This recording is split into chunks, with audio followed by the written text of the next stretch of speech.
Sa ating kasalukuyang batas po, ang mga 15 anyos pababa ay exempted sa kriminal na pananagutan at sasailalim sa mga intervention program ng pamahalaan. Samantalang may edad na higit sa 15 taon gulang, ngunit hindi lalampas ng 18 taong gulang, ay hindi rin pananagutin.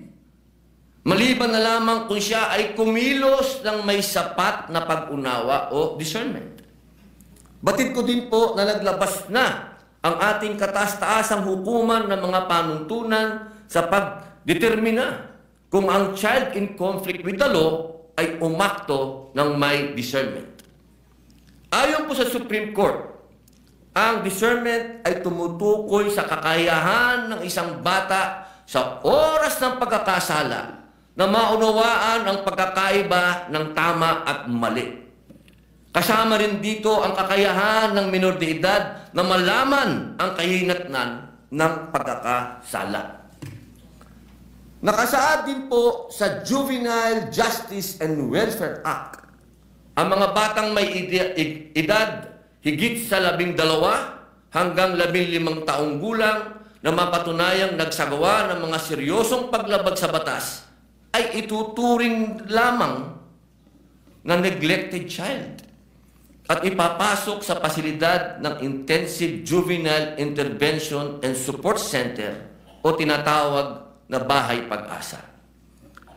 Ginoong Tagapangulo, saganang akin lamang po naman, baka po napapanahon na upang muli nating bisitahin ang mga umiiral na batas tungkol po sa kriminal na pananagutan ng mga kabataan.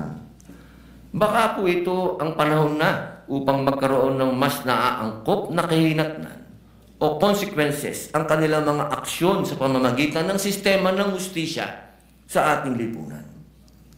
Batid ko po na iba't iba ang magiging reaksyon dito, subalit sa tingin ko ay kailangan na nating suriin ang pagbababa ng edad ng kriminal sa pananagutan hanggang 10 taong gulang po. Pagdating sa karumal-dumal na krimen. Inuulit ko po, kasi marami po akong nabasa, marami pong nagsalita, marami pong nagkwento, na lahat daw po ay in general, gusto ko daw po makulong ng mga bata. Hindi po. Alam niyo po mga kababayan, kung meron pong isang nakakaintindi patungkol sa criminal mind, wala na po sigurong gagaling pa sa akin dito dahil ex-convict ako Hindi ko po yung pinagyayabang. Pero ito pong sinasabi ko ay karanasan ko. Hindi ko po ito nabasa sa libro, hindi ko po ito natutuhan sa teacher, hindi ko po ito na kausap lang ang isang tao o 2 tao, 3 tao. Ako po ay nakulong mismo sa populasyon ng bilangguan. Marami din pong nakulong dyan, pero hindi naman nakulong sa bilangguan talaga, nakasama ka sa populasyon.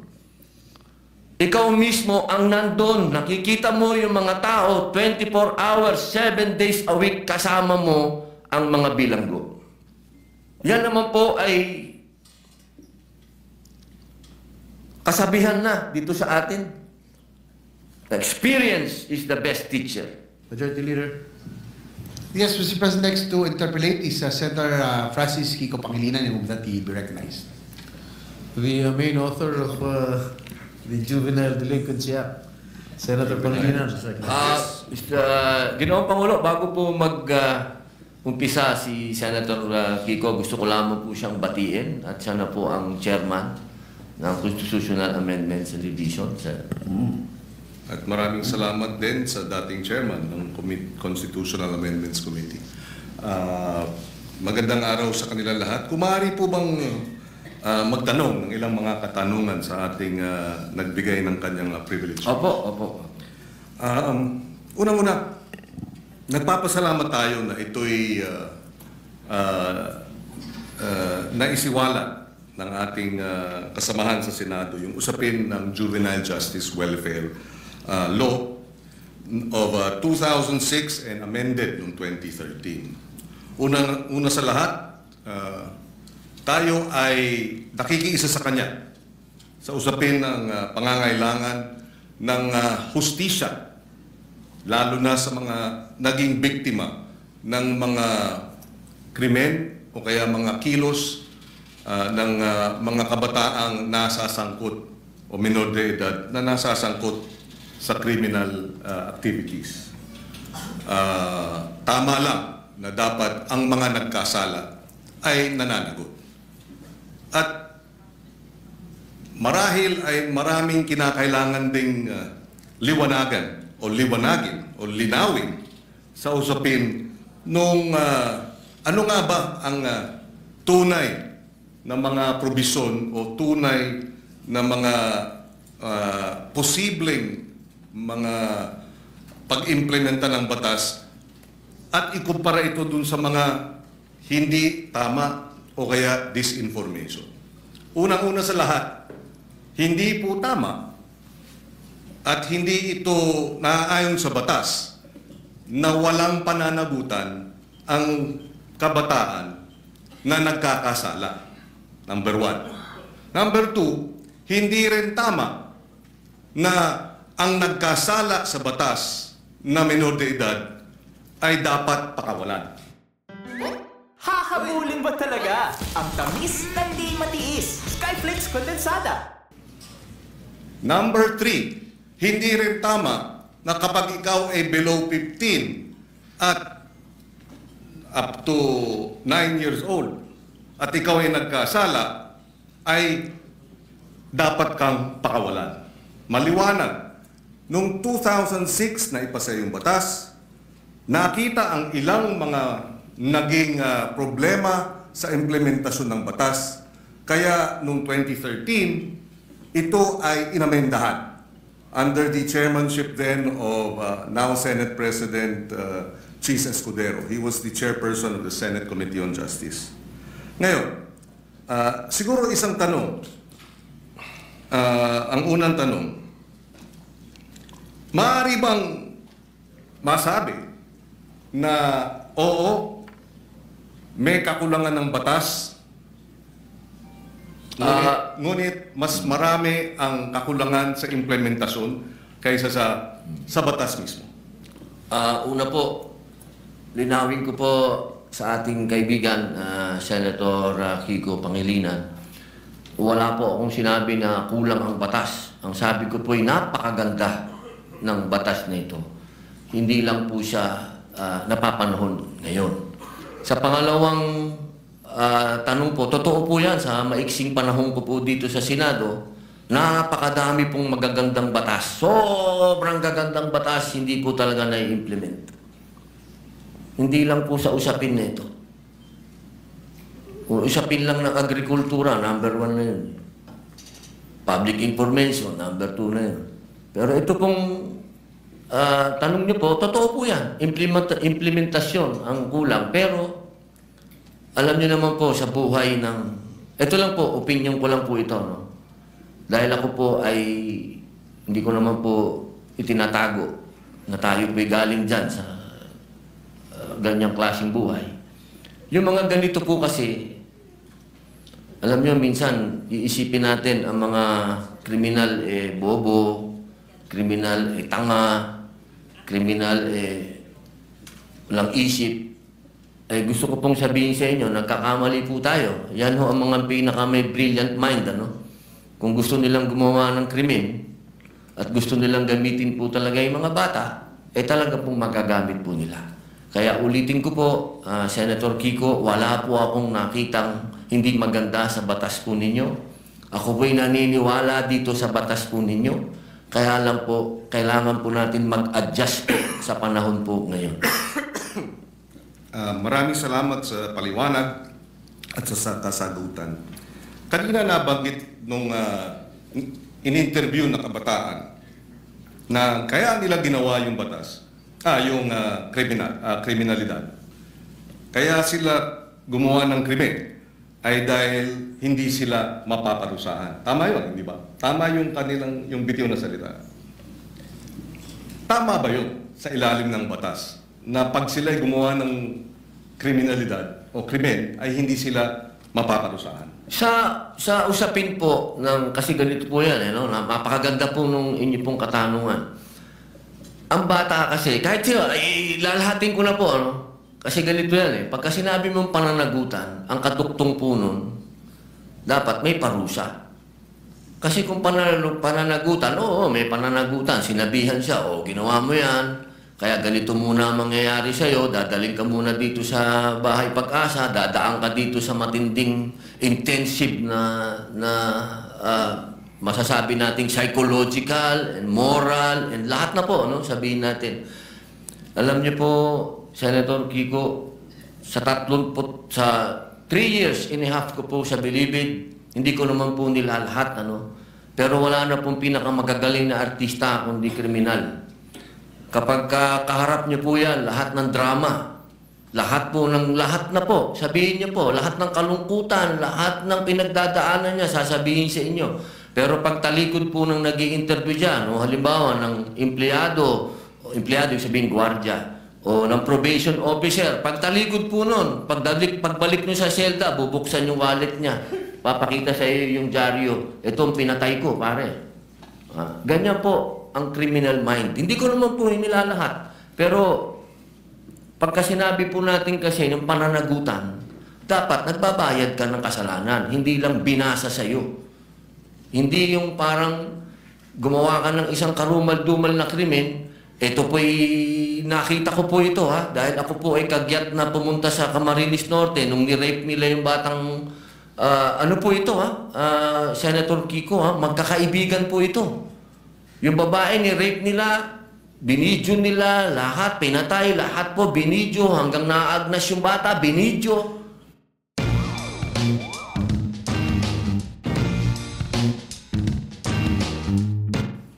Pagdating po, kasama po ako doon nung dinala po doon sa Bahay Pag-asa, ang sabi ng bata, hahantingin ko kayo. Sabi doon sa mga, papatayin ko kayo. Sabi doon sa mga pulis. Ilang taon yung batang yun? 13 po. At ilang taon yung grupo sila, di ba? Grupo po. 13, 15, yung isa po, 16. Yung bata pong ni-rape nila, 13 din. Yes. Okay.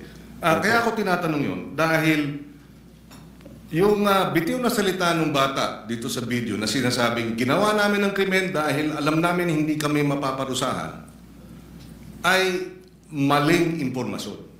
Hindi tama na hindi sila mapaparusahan. At yung mga edad 16, 15, oo, menor de edad, pero maliwanag sa batas na maaari silang litisin bilang mga nasa hustong gulang na kapag napatunayan na meron silang discernment. At ang katunayan niyan, yung magwad killings, dahil sila ay menor de edad nung naganap, pero sila ay 16 at 17, sila ay nilitis bilang mga nasa hustong gulang at sila ay nakakulong ngayon. In other words, hindi tama yung sinasabi na dahil menor de edad, hindi pwedeng parusahan. Dahil yung dalawang involved sa magwad killings, pinarusahan. Nakakulong ngayon. Yun ang puntong isa. Ayaw nating mangyari ang mga ito. Dapat lang mabigyan ng hustisya ang mga biktima ng karumal-dumal na krimen na galing sa menor de edad. Subalit hindi tama pag sinabing kapag menor de edad dapat pakawalan, number 1, dahil pag pinakawalan yan, labag sa batas yan, at dapat parusahan yung mga nagpapakawala ng mga menor de edad na nagkasala. Yan ang batas. Iba ang batas, iba naman ang implementasyon. Yung nagsasabi namang pinakikita yung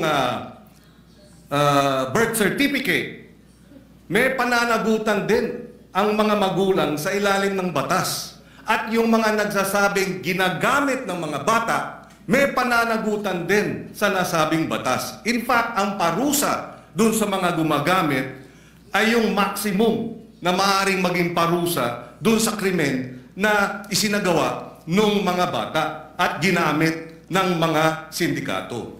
Ito'y madaling sabihin. Parusahan yung bata, ginagamit ng mga sindikato. Bakit hindi habulin yung mga sindikato? Kasi mas madaling parusahan yung bata. Mahirap parusahan yung mga sindikato.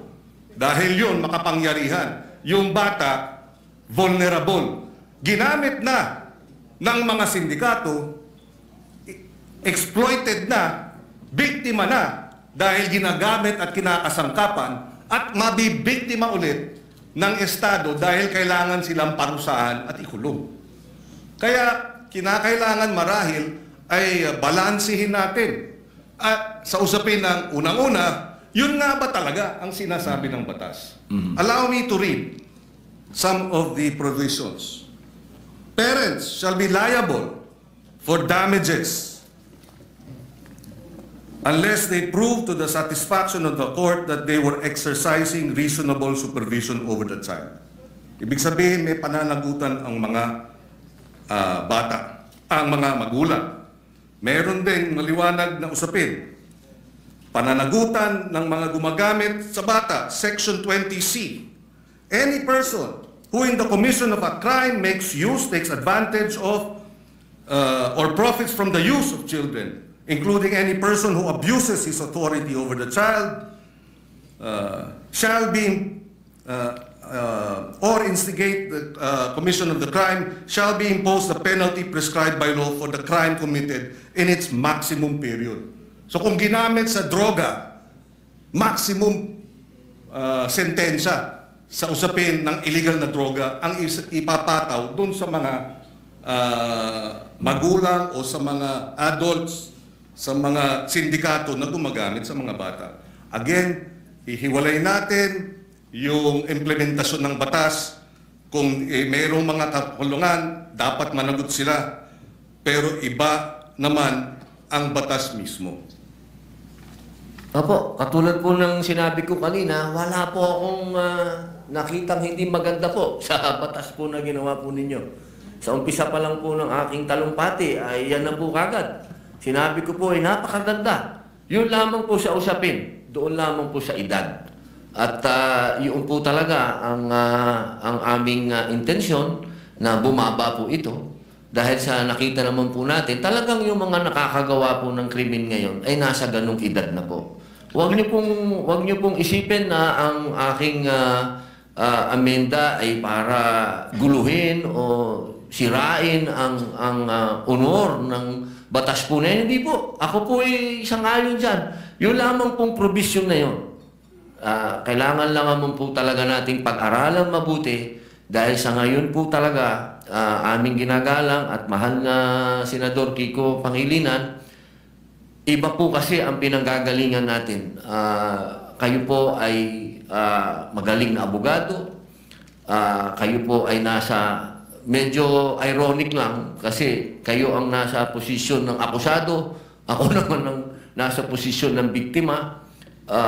Pero iisa lang po yung ating mithiin, proteksyonan ng mga bata. Bata. Opo.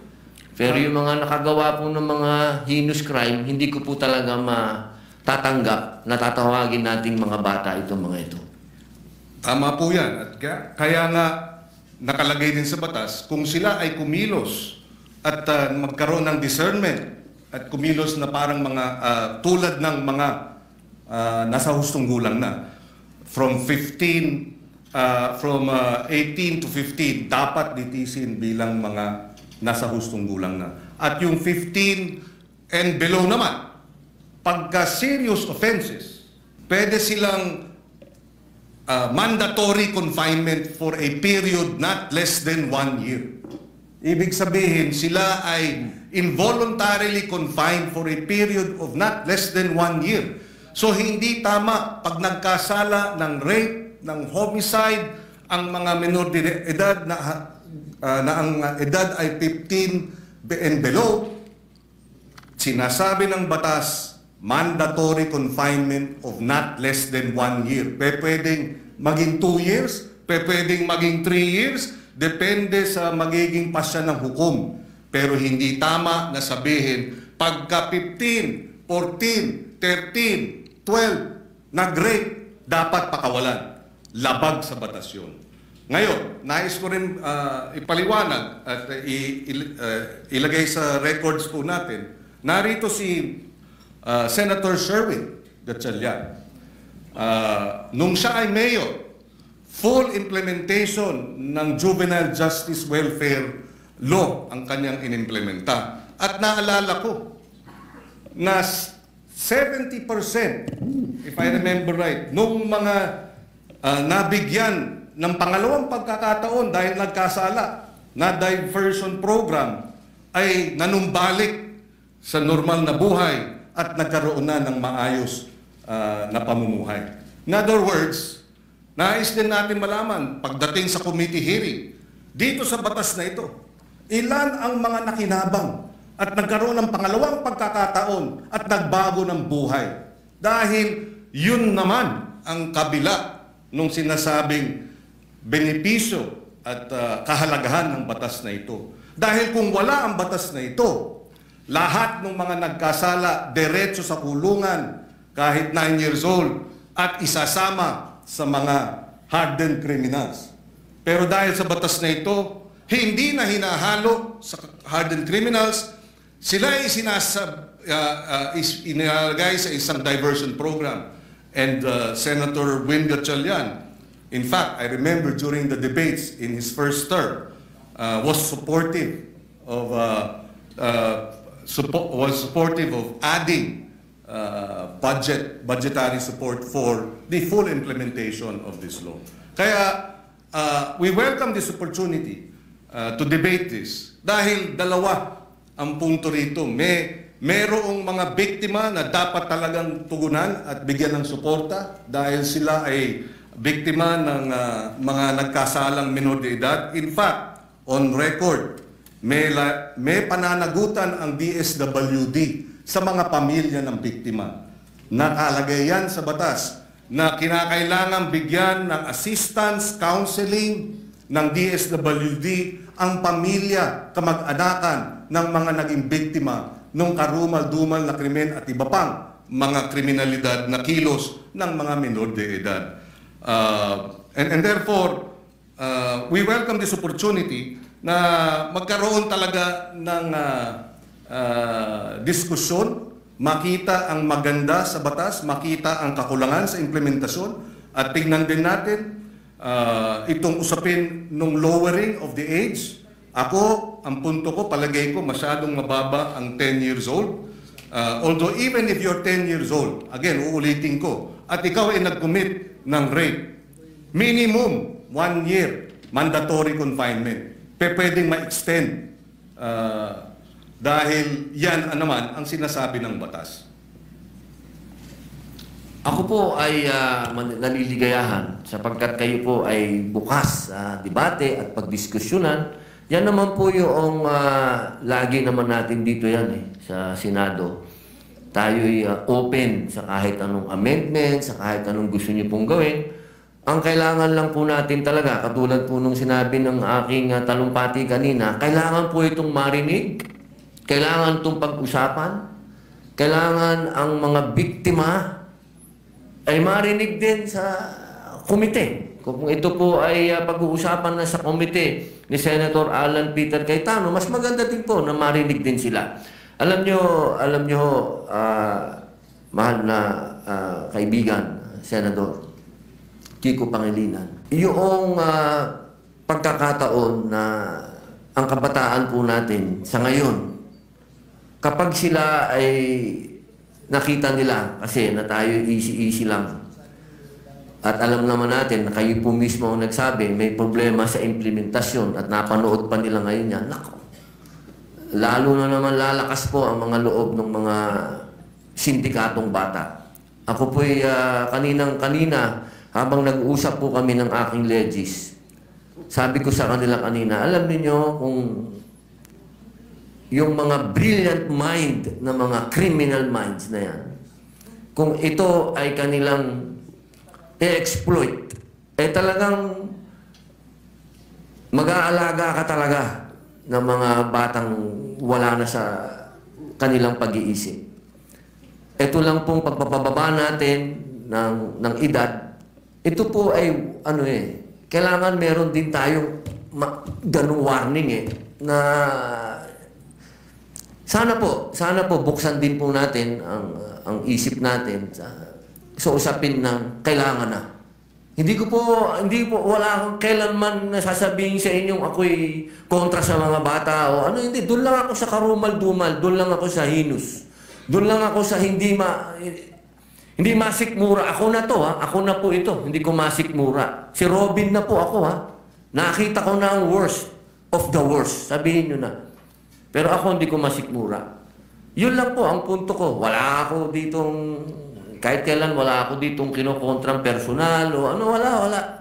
Ako kung ano lang ang nasa kalsada, kung ano lang ang nasa 8% ng ating mga taong bayan, kung ano ang nararanasan ng mga naghihikahos sa mga lugar na ang kahirapan po talaga, at ang mga kalukuhan, at ang mga nandyan na ho talaga. Ito po inilalatag ko sa inyo. Ako na po yung boses niya. Kahit po sa sinasabi natin, makukulong yan, madadala doon. Alam nyo, ang isa ho dapat natin pinag-uusapan kung magkakaroon tayo talaga ng youth detention center. Kasi ako po talaga, patawarin nyo po ako. Itong mga gumagawa ng ganitong kasalanan, hindi po yan pwedeng hindi mangulungan. At sinasabi nyo po, nandyan sa batas nyo yan, naniniwala po ako na dapat silang mangulungan talaga. Ang problema, hindi po nangyayari. Hindi po talaga. At iyan po ang nangyayari sa ground. Narinig nyo naman po ang sinabi din ng ating kasama ni si Senator Raffy, talaga pong may problema sa implementasyon. Kaya sana po kapag tayo po ay nag-hearing, nag-usap-usap, huwag po nating isipin na yung batas po ninyo ay... Hindi po, never ko po yung gagawin, sir. Never. Ako po, gusto ko po magtulungan po tayo para masaayos po natin kung ano ang future ng ating mga kabataan. Kung saan ang direksyon po nila. Katulad po ninyo ako, sumasama po ako sa inyo. Yun lamang po, ang dala ko po sa inyo ay point of view ng ibang naratibo naman. Naratibo po yan ng isang taong nakulong. Nakita ko, mga mata ko, ako po mismo, nung binanggit na ni Senator Bato, kanina, yung patungkol sa mga akyat bahay. Hindi naman po ako naging akyat bahay, pero pag nabasa niyo po yung aking biography, nakita niyo po yan. Talagang nagamit po tayo. Talaga ng mga sindikato. Nung ako'y bata. Kaya alam ko po ang pasikot-sikot talaga ng mentalidad na to. Kaya sana po, sa usapin na yun, makinig din po kayo sa akin. Total, malinaw naman po na tayo po ay binigyan ng pahintulot ng konstitusyon. Ang sabi, hindi naman lahat pwede kayo abogado dyan. May iba't iba kayong pwedeng magsasaka, pwedeng artista, pwedeng ex-convict. Dahil naniniwala ang saligang batas na lahat po tayo ay may mako-contribute dito sa plenaryo na to, dito sa institusyon na to. At ito po ang aking pinaniniwalaan. Ito po siguro ang magiging contribution ko sa inyo. Nasabihin po sa inyo kung ano talaga ang estado ng ating criminal minds. Kasi talaga po yan, talaga po Wala na po tayong magagawa. Tanggapin na natin na nandito yan at paano natin naharapin. Sabi nga po, oo, pwedeng maging deterrent, pwedeng hindi. Ang kailangan lang po talaga ay malinawan natin na may parusa. At sabi naman nyo, sa batas ninyo, malinaw ang parusa. Ang problema po, hindi yan ang nangyayari sa ground. Kaya kailangan po talaga nating revisahin. Kailangan po natin talagang pag-usapan. Kailangan po nating upuan. Kailangan natin itong pag-usapan ngayon na. Huwag nating i-delay. Hinihiling po natin, mag-hearing na. Pag-usapan na po ito dahil nangyayari na po natin. Dahil kailan lang yung rape doon sa Quezon City na pinatay yung bata na 8 years old. Ngayon may kinukwento si General Bato po, si Senator Bato na may pinatay lang na pinasok doon sa bahay, scholar, sinaksak. So, sunod-sunod na po ito, sir.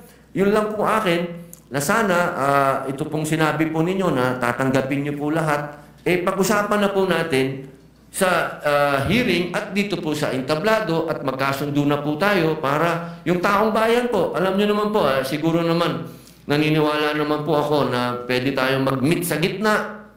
Pag-usapan natin to. Wala naman pong hindi nakukuha sa pag-uusap. Ang kailangan lamang po tanggapin natin na may problema sa ngayon ang kabataan dahil sobra na pong bata ang mga nakakagawa ng heinous crimes. Yun lang po yun. Wala po akong gusto sa inyong diskusyonan. No? Kami nagpapasalamat na nabanggit ni Senator Padilla itong usapin nga ng nariyan sa batas na dapat may parusa angkop sa pagiging menor de edad. At meron naman talaga. Pwede talagang manatiling confined involuntarily, mandatory confinement for many years. 2-3 years pwede yan. Kung ikaw nagkasala bilang menor de edad. At nabanggit din niya, pero hindi ito ang nangyayari sa baba. So baka ang problema ay sa halip na amendahan yung batas, patupad ng tama yung batas. Pero ganun pa man, pakikinggan natin ang magkabilang banig. Ako'y naniniwala na ang kakulangan talaga is the implementation of the law rather than amending the law. Dahil pagka na-implementa ng tama, within 24 hours ng report, dapat ang batang involved sa serious offenses ay idadala na para sa mandatory confinement. Mabilis ang hinihiling ng batas na kilos ng gobyerno. Pag hindi ginawa yan, hindi yan problema ng batas, problema ng implementasyon. Kaya tayo ay bukas makinig, tayo ay bukas dun sa mga minumungkahi, pero ang ating paniwala, ang ating obserbasyon ay mukhang may kakulangan hindi sa batas kung hindi sa implementasyon niya ito. Dahil uulitin ko, yung mga 12 to 15 na nag-serious offenses, hindi dapat pinapakawala yan at mayroong parusang angkop sa edad nila at maaari silang manatiling naka-confine involuntarily. Ibig sabihin, wala silang karapatang lumabas. Their liberties are limited by at least 1 year and it can be even more. And finally, siguro, kailangan lang ipaliwanag, hindi po tayo kumbaga, ang sinabi kasi ng ating butihing senador, na siya ay para doon sa mga biktima at ako naman ay para doon sa mga akusado. Hindi po. In fact, yung amendment natin sa batas na ito ay dapat bigyan ng assistance, suporta, counseling ng DSWD ang pamilya at kamag-anakan ng mga biktima. Mandato yan. At pag nagkulang ang DSWD dyan, sila ay mananagot. Hindi tayo panig sa mga kriminal, hindi tayo panig o sa mga children in conflict with the law o yung mga inaakusahan. Hindi rin tayo panig basta-basta sa mga biktima. Panig tayo sa interes ng pagpapatupad ng tama ng batas. Dahil alam ko, pag tama ang pag-implementa sa batas, lahat makikinabang. Dahil nariyan naman ang mga probisyon para dun sa mga naging biktima at para dun sa mga children in conflict with the law. Maraming salamat po. Opo, ako po'y natutuwa at nanggaling po sa ating mahal na senador na open po siya sa pagdiskusyonan to. At kanina lang po, nabanggit niyo po kanina, parang open na kayo mag-amenda tapos binawi niyo. Doon lang po ako naguluhan. Pero sana po, pag-usapan na lang po natin. Maraming salamat po sa inyo. Thank you, Senator Pangilinan.